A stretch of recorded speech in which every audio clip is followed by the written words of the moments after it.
Postpartum. It is one of the most transformative and challenging seasons of life. I've gone through this twice now, and between recovering physically, navigating all the interruptions, I'll say, of sleep, and then learning how to care for this new baby, learning the temperament of the baby. And then on top of that, nourishing yourself, making sure that you are resting, you are eating enough, you're providing for the baby, whether you're breastfeeding, providing comfort for the baby, just being in a good mental state. It's no wonder that so many moms put themselves on the back burner. And this is a topic I am personally super passionate about. I am recording this episode, and at this moment, at the time of recording, I am 5 months postpartum, but I'm still navigating sleepless nights. I'm still navigating trying to fit back into my clothes. I'm still navigating my hormones, kind of settling still. I'm still navigating a lot of things that I think, based on this study and the research that I have done and the reading I've done, they say that postpartum lasts. Some people say it lasts up to 2 years. Some people say that it lasts more years than that. At the end of the day, you have to really be gentle with yourself. Have to be kind with yourself. But also, I truly believe that you need a plan because you can't pour from an empty cup. Myself and friends of mine, we've seen firsthand where if you don't have a plan for your postpartum, if you don't have intentional strategy for how you're going to really navigate this very tender season, you can find yourself honestly feeling like you're drowning. And I don't say this to scare anyone. I don't say this to fearmonger because it's honestly, in my opinion, one of the most beautiful seasons of life that I've ever experienced. Being in the baby bubble, snuggling your baby, staying in bed all day, and just looking at your baby's eyelashes and toenails and seeing how they just stretch when they yawn and wake up after they've slept for, however long, feeling their warm body on you. Honestly, I am addicted to that feeling. I'm obsessed with that feeling. Postpartum is so beautiful in that respect.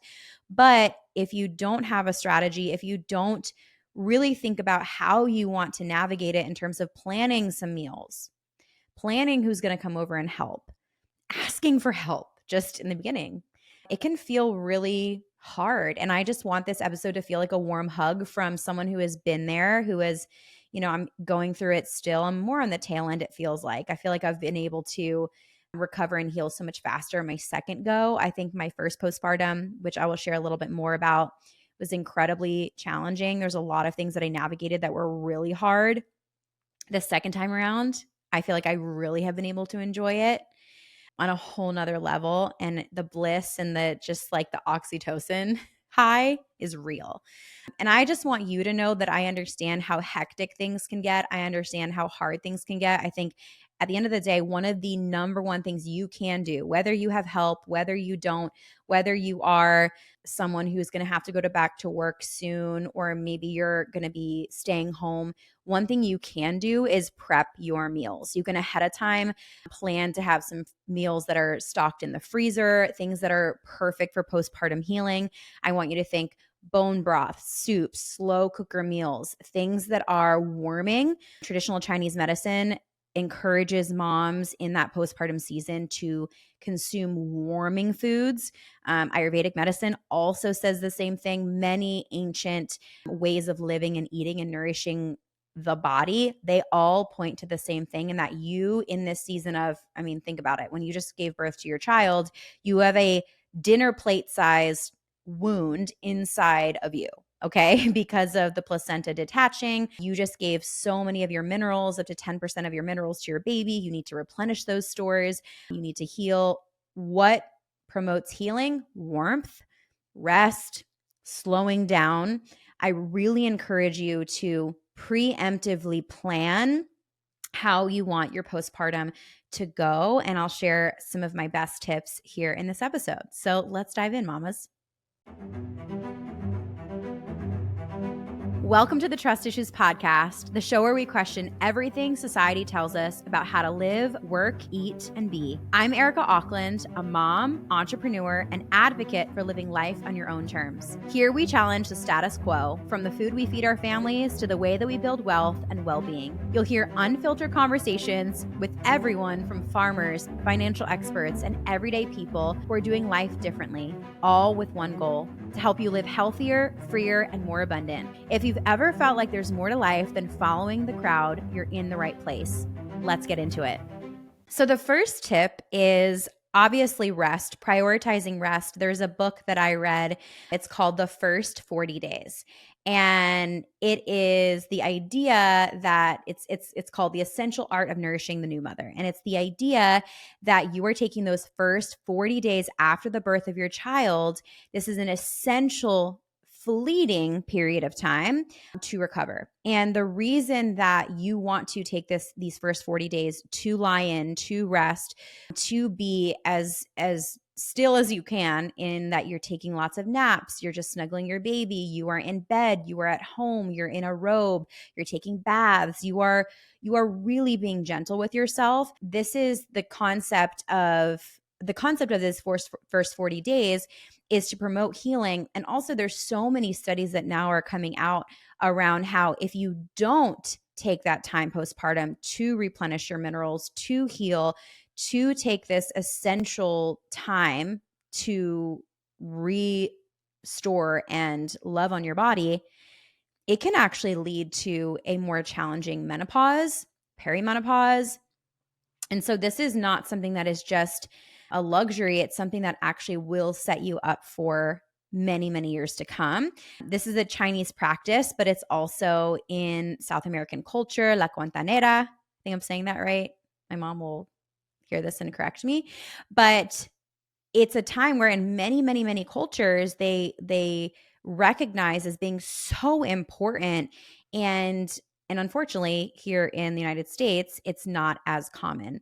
Depending on the work situation, I think there's a very big push in modern society to push moms to bounce back really quick, bounce back in terms of getting back into your jeans, getting back into working out, getting back into whatever. And that's honestly I think it's a huge detriment to the mother. And there's a reason that we have an incredible amount of women who struggle with postpartum anxiety, postpartum depression, because our bodies are not designed to do that. So you need to emphasize your rest. And this is something where I would plan ahead. Plan ahead if you can.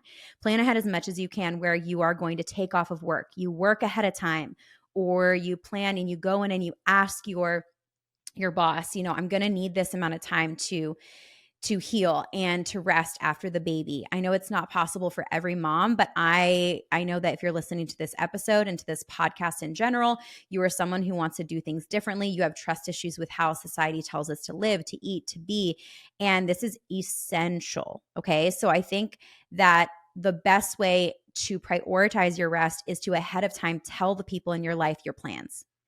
And especially your husband, and letting him know, hey, I'm going to want to make sure that we don't have visitors for this period of time. I want to make sure that we, we do have a family member who comes into town and helps with the other kids, or this is going to be something that you'll have to strategically plan, just like you would plan to have someone help because you're going to go on a date night or because you're going to do something.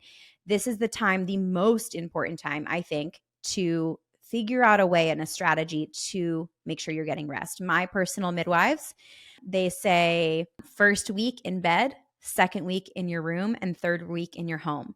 So basically what that means, that 3-week rule, it's even less than 40 days. So you should be able to at least do that, is basically you're just being as gentle as you possibly can on your body, and you're staying home as much as you can, and you're staying in bed as much as you can. And not only does that help you heal, not only does that help you for long-term healing, but also it's so good for you and the baby. It's so good for the bonding experience. It's so good for breastfeeding experience.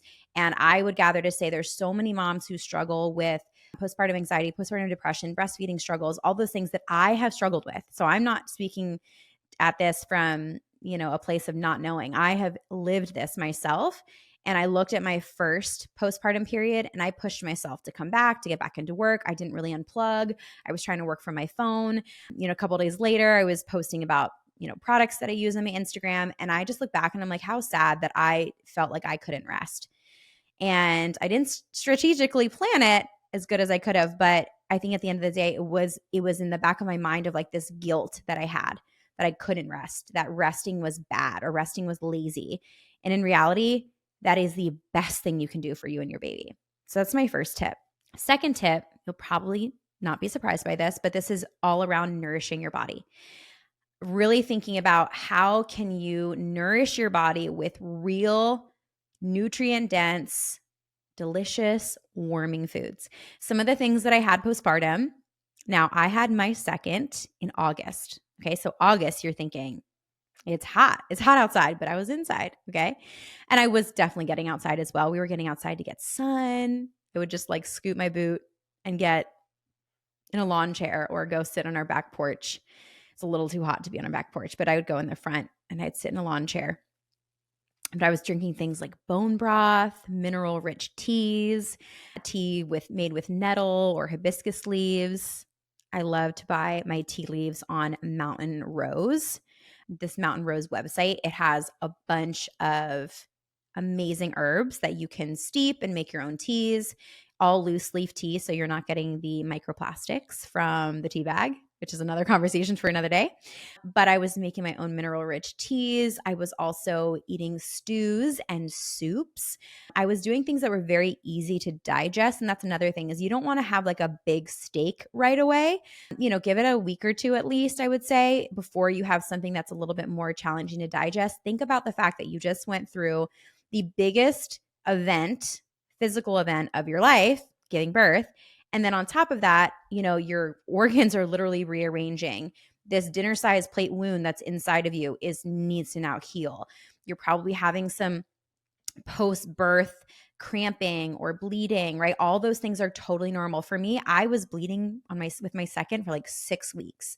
So I genuinely, like, when you're bleeding, I like, one of my rules in my house is like, if I'm bleeding, I'm resting. So if you are still bleeding, think about how your body would, if you had a wound on your arm and you could see it and had a huge bandage, what would you be giving yourself? Lots of protein. I was doing lots of yogurts. I was doing lots of bone broth soups. I was doing chicken in my soups. I did chicken congee. I'm like getting hungry right now as I'm talking about it. But I did so many delicious, nourishing foods. I actually have a cookbook that you can check out. I will link it here in the show notes for you, that has a lot of my favorite soup recipes. My lemon ginger chicken soup is one of my favorites, or I do a creamy mushroom rice and chicken soup.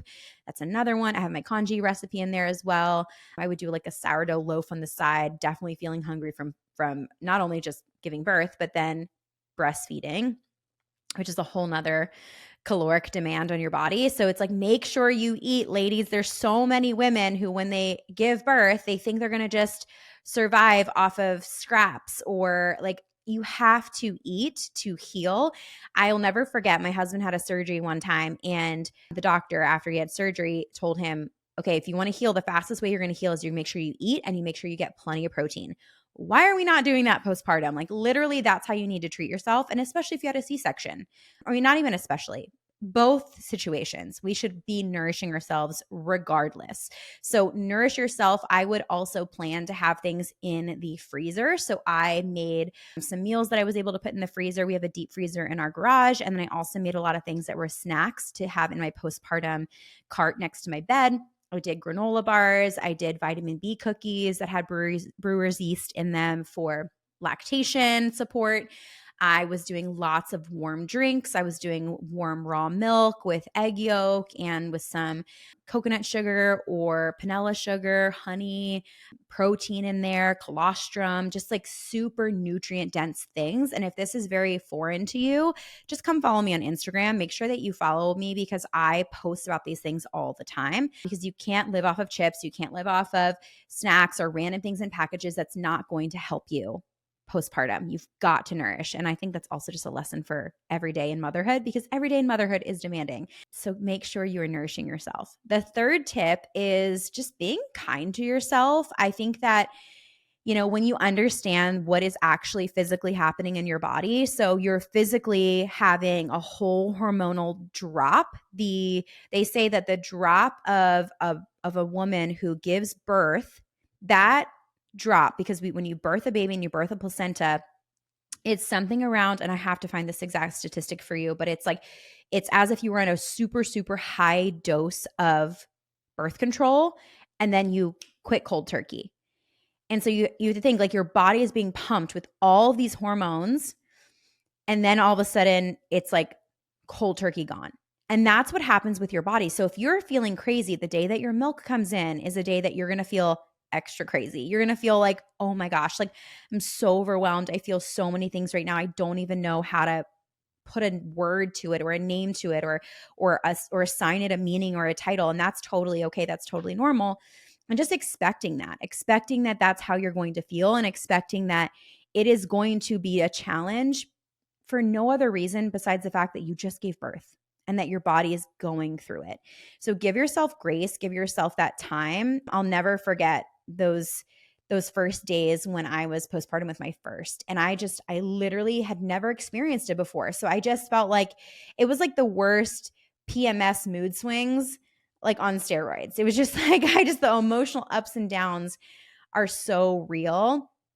For me, one thing that helps me a lot, and I'm just a very verbal processor. So what helps me a lot is talking to my husband about everything. I literally just say everything. I'm like, I feel crazy. I feel this. I feel that. I would be sobbing, crying, because I would be like, what did we do? Like, are we okay? I can't believe we have another baby. How are we going to do this? And then the next moment I'd be just crying because I'd be so happy. Like, look at this baby. This is the most perfect thing in the entire world. Like, why didn't we do this sooner? Right. And like, that's normal. And I think that when you have that conversation with your significant other, I know for me, my husband, like, he knows me. He's known me since we were in 8th grade. He knows me. He's seen me in every situation. Giving birth, that's a whole event, especially a natural home birth. But I just think he's used to that with me. He's very used to me verbal processing everything. So if that's not something that you typically do, I would encourage you to do that. Why not talk to each other, but have that person that is your safe person be there, knowing what you're going through? Because I think that's another thing that really can lead to postpartum anxiety, postpartum just like mood swings and feeling crazy and internalizing all of it, is if you just don't talk to someone about it. So talking to your safe person, to your spouse who just watched you go through this event, like telling him how you feel, how this has been so hard, how you feel crazy, how you feel happy, how you feel blissed out, but also at the same time, you're like, I don't know what I'm doing. I'll never forget the first couple days after I had my second, Waylon, I was having a lot of trouble with breastfeeding, and he was like literally shredding me. Like his latch was so off, and he was literally just chomping on me. And I was in so much pain. I was literally crying. And I just remember looking at him like, I don't think I can do this. Like, I don't think I can breastfeed, but he knew that I wanted to so bad. And he just was encouraging me. So he was like seeing me in a place of like obviously struggle, but also at the same time reminding me of like, you can do this, you're strong.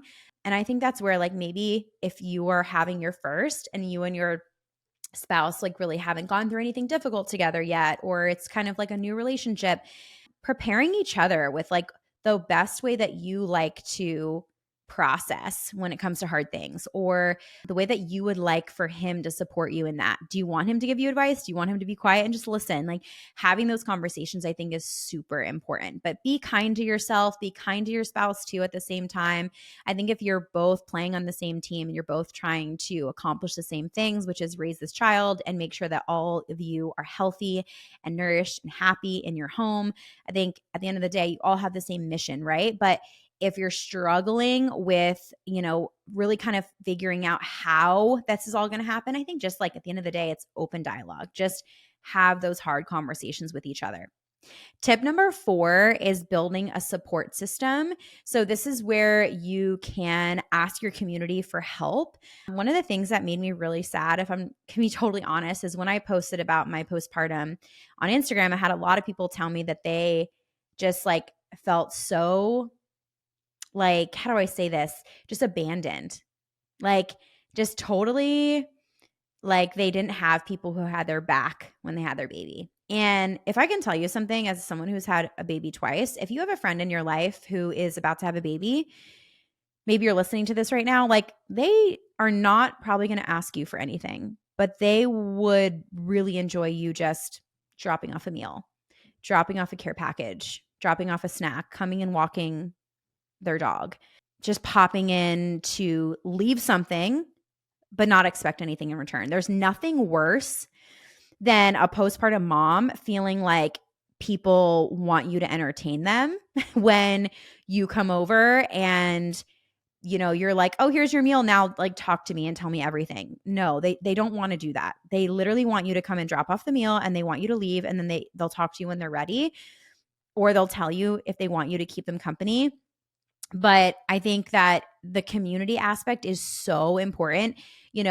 For centuries, we lived in villages. We lived in, communal living where families were together. This is so not typical anymore, sadly, in our world today. I didn't have any family when I had my first, and it was hard. We did have a postpartum doula who came and helped and would spend the night sometimes and would help with bedtime or like middle of the night diaper changes. And I was pumping with my first, so she would help me by holding the baby while I pumped and then cleaning the bottles. And it was a whole thing. And I just think about how, man, like if I didn't have her, that would have been so much harder than it already was. And, I think about all the people who are doing things on their own, and I'm like, it's so not ideal. It's so messed up, and there's so much room for us to show up for each other in these seasons and just give to each other. So one thing you can do is, if you do have friends who are asking how they can help you, maybe just like writing a list down. You don't have to verbally tell them, but like create a list of specific things that feel very overwhelming to you or that you don't want to do when you have a baby and a newborn. For example, you are not going to be cleaning floors, washing dishes, cleaning toilets, cleaning up toys, bending over when you're postpartum. Like those are things that you can delegate to someone. So maybe even just telling people, hey, like I am going to put together a little list. Like if you could, help with any of these things, that's great. Or even simply putting together a meal train is another great way to support your loved ones and your family and your friends. I have done many a meal train for friends and brought homemade baked goods and things like that for new mamas or postpartum mamas. And that is something that is truly so helpful. So, whether you're listening because you want to be the community or you are figuring out how the heck do I ask for help, that is how you can ask for help. You can ask people to do the everyday things for you so that you don't have to stress and feel guilty about not doing them, because you shouldn't be doing them. And then also you can ask people to help and pitch in for meals and making you nourishing things that can help you heal and stay in bed so that the rest of your family is also fed. The fifth tip is really thinking about small things that you can, and I think this is specifically for someone, I'll just say this, okay? This is for someone who specifically has a hard time resting. If you are like really a type A type of person and you are like, I can't imagine staying in bed for a week. I can't imagine staying in bed for 3 days. If you are that person and you're like, I can't even conceptualize taking that much time to just give to myself and my baby, then this is for you. Because I think that you have to switch your mindset, but also understand your personality type. And if you're the type of person who needs tasks or, boxes to check, this might help you. Okay. And I'm the type of person who like, I can sit in bed all day and read my Kindle. Yes. Like, bye. It was honestly such a beautiful time with my second, but I know what it also feels like to be like, okay, like I'm kind of like itching to get back into everyday life. And that's normal. It's normal to fight that, especially in the society that we live in today. So set a couple manageable tasks that are going to help you feel like you're doing something and accomplishing something, but also make sure that it is nourishing and supportive of your postpartum season that you're in. Drinking water. How much water did you drink that day? Did you go outside, step outside, get some morning sunlight in your eyes? Did you take your morning minerals? If you're not taking the mitigate stress master mineral drink, that's one of my favorite supplements to take postpartum. Make sure you're taking that one. I can link that. My affiliate link is actually in the show notes. It'll give you a little bit of a discount, but this is a product that I could not live without. It's a drink. I just literally take 1 tablespoon of it. I put it in some juice, sprinkle a little bit of salt, and take it almost like a shot in the morning on an empty stomach. It's magnesium, it's sodium, it is the master minerals that you need every single day, potassium, to be nourished. And especially postpartum, you need to replenish those things. Taking your other supplements, making sure that you took your supplements. Another supplement that I could not live without postpartum is the Forever Healthy. So this is actually my friend Noelle's company. It's called Forever Healthy, and she has a Thyro Plus supplement. And this Thyro Plus supplement is, they say on the website, it's a clinically formulated bioenergetic supplement designed to support proper thyroid function and reduce stress. And so that's a huge reason why I take that postpartum. It has things like ashwagandha in it, oyster extract, magnesium, calcium carbonate, some niacinamide, and B vitamins, which are really, really important as well. So that really, I felt like, gave me a boost postpartum and was able to help just manage the stress that my body was under, because your body is under stress after giving birth when you're in that postpartum state. So that was a huge asset to my postpartum supplement cabinet, what I was taking.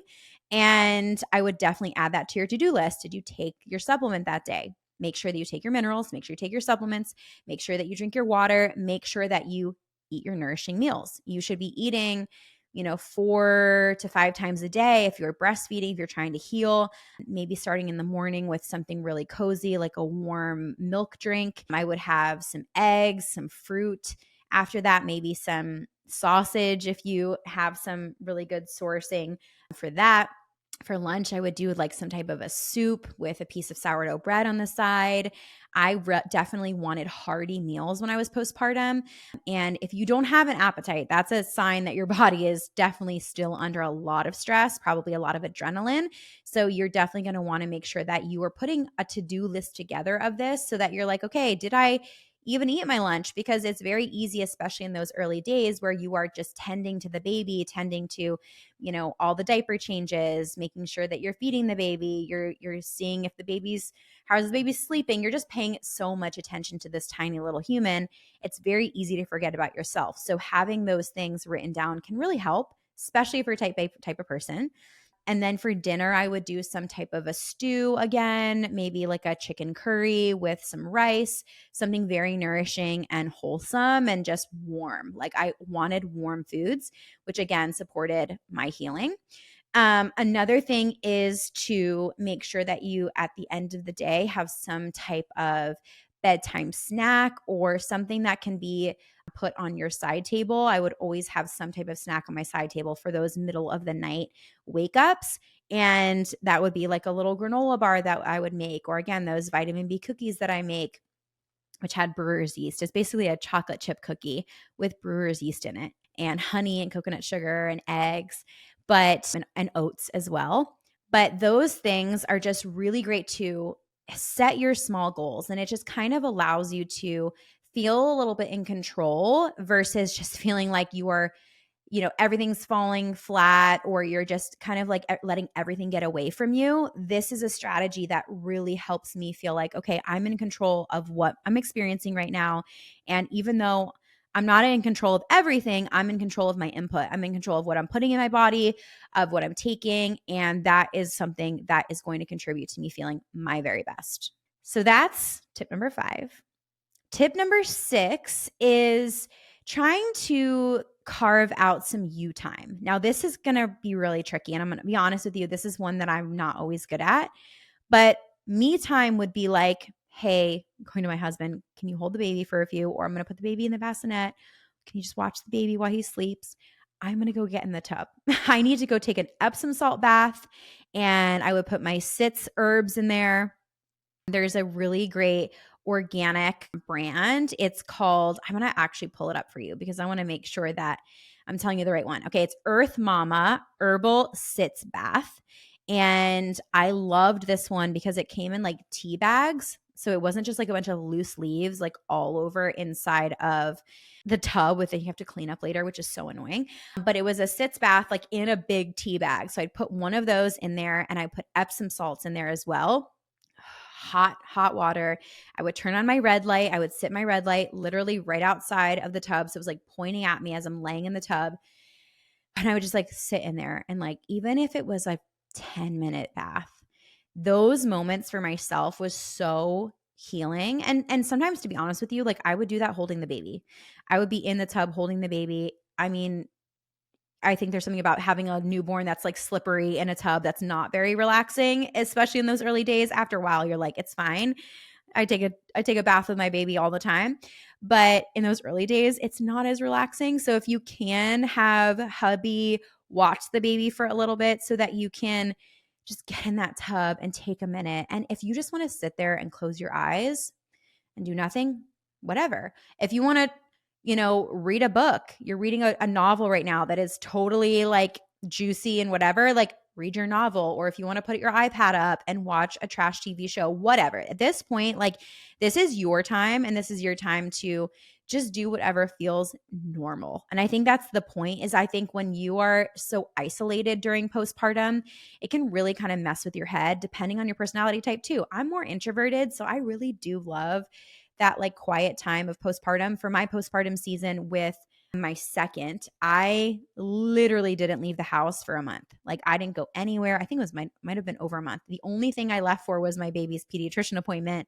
We go to a really awesome holistic, naturopathic, integrative medicine, like pediatrician. And that was the only time I left my house. Literally the rest of the time I was at home in comfies, in my PJs, and it was literally bliss. It was glorious. So that me time didn't feel, for me, it didn't feel like as, I don't know, like isolating, I guess I could say, because I just really love those moments. I love like a cozy moment. I love to light a candle. I love to have the red light on. I love to have all of that, just like have a self-care moment. But if that's something that you really struggle with, I think like doing things that do feel normal, like reading a book or watching a show that you love, any of those things can really help. Maybe calling a friend, whatever feels right for you. Another tip that I have for you is the outfits. Okay. And I know this sounds like super silly to some, but for me, I loved having really cute pajamas because I was in pajamas literally all of postpartum. And it was summertime. So I ahead of time planned and I purchased like really cute pajamas. I had this one pair. It was like all cotton. It was a short set with like a button up. And that's the thing too, is if you're breastfeeding, you want to have all button up pajama tops. And that's something that is just like a small detail, but it really can help, especially if you're like side lying and cozied up with the baby on the bed.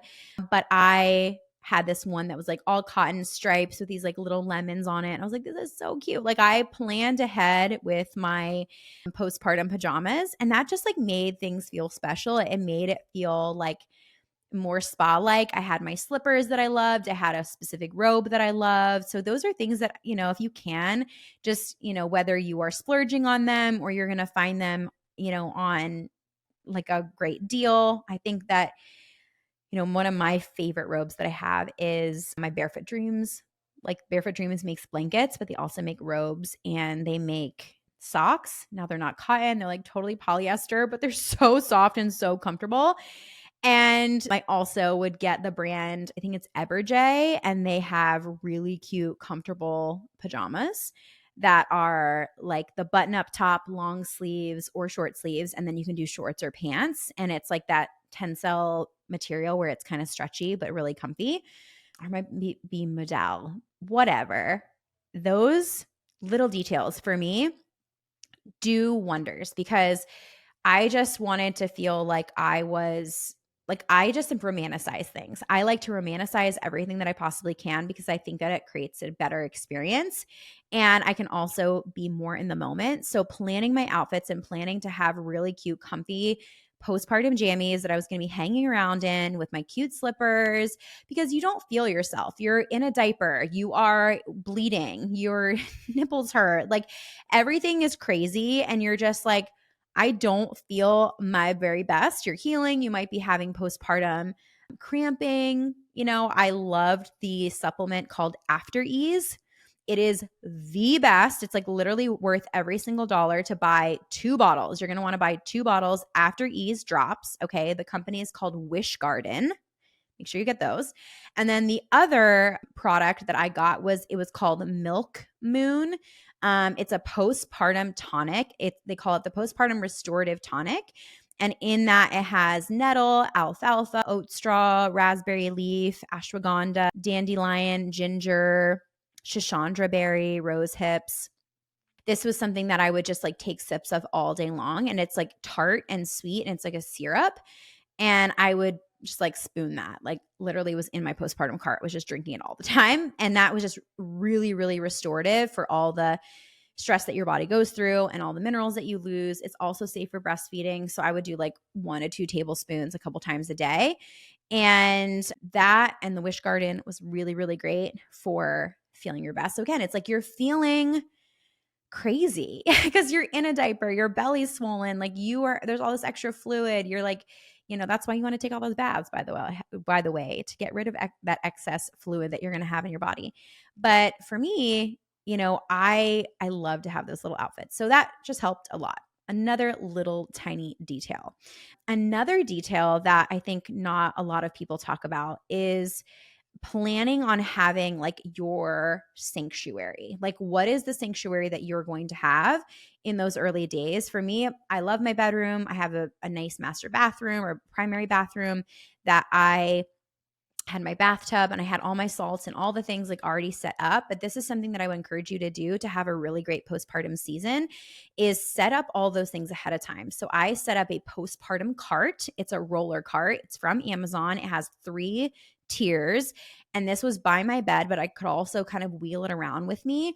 And not only did it have all the stuff for the babies, baby wipes, baby diapers. I love the brand Kudos. They actually sell them now at Target. They're the cleanest diapers and wipes that I have found. Plastic free, chlorine free. I love that brand. And then I would do the Pipette baby balm. And that's like one of my favorites. I would make sure I had like a nipple butter in there, lip butter as well, like lip balm. I would have all these things in my cart, my tinctures, everything in there. And that was like a part of my sanctuary where I was like, I didn't have to leave my room to get something. Obviously, I would like text my husband if he was downstairs with our toddler and be like, hey, can you bring me up something? I'm starving. But that was something that I like really, really enjoyed, was being able to just not really leave my room because I had everything already set up. And that postpartum cart is so essential. And there was burp rags in there. I'm trying to think what everything else I put in there. Burp rags. I put in some additional onesies, the baby and their blowouts, some swaddling cloths. I never swaddled my babies myself, but I love how like light those muslin cloths are. So we would just like put that on me and the baby. It did so much skin to skin. And so that little like sanctuary, that baby haven that I would create was just it was made possible by planning ahead and having all my things there in the room. Another small tip is if you are someone who, and I forgot to mention this earlier, if you are someone who maybe you don't have local family, you don't have local community that can support you with like a meal train or something like that. There's 2 companies that I personally enjoyed a lot during my postpartum that were food delivery services for postpartum moms specifically. The first one was Mama Meals, and they are an organic postpartum meal delivery. None of this is sponsored, by the way. I'm literally just sharing with you everything that I loved in my postpartum. And this was a gift that actually someone had sent me. And they had things like congee, they had a hearty sausage stew, lentil stew. There was an Ayurvedic kind of note to a lot of the recipes. There was a really delicious chicken curry. There was breakfast porridge. There was amazing lactation brownies. Literally so good. I would like look forward to them every single night. Like at the end of the night, I'd have a brownie and I'd have my raw milk like heated up really nice and warm. Chef's kiss. So good. So I loved Mama Meals because they're all traditional Chinese medicine, Ayurvedic, and Weston A. Price Foundation inspired meals. So all of them are very focused on nutrient density and very warm and soft meals that were very easy to digest. Lots of oats, lentils that were sprouted, and then all of their eggs and their meat come from pasture raised or regenerative farms. And I loved literally everything that I had from them. There was one other company that I had postpartum meals delivered, and it was called fammafarm.com. So FAMMA. And their food was so delicious. Came in plastic bags. That's the only one thing I'll say about it. They come in plastic bags, whereas the mama meals come in these containers that are made from like cardboard, something like that. It doesn't sound as good as they actually are. It was very nice how their packaging was. I love the mama meals packaging. But Fama Farm, they had also a lot of regenerative type of foods, food as medicine. There was a big focus on kind of Ayurvedic type of foods. I believe the chef is actually Vietnamese and Chinese. So there was a lot of like traditional Chinese medicine type of recipes. Even just like their lactation cookies were so good. They had like the most unique flavors for their cookies. Like they call them retreats. It was like a reishi brownie. They had tahini almond cookies, moringa oat coconut cookies, like stuff like that. You're just like, what? Like there was also a moringa chive waffles, like stuff like that was just so unique and different, but very, very delicious. And they have poultry and pork. And then they also have beef, bison, and lamb. They have plant-based, but we don't do plant-based here. You guys know that.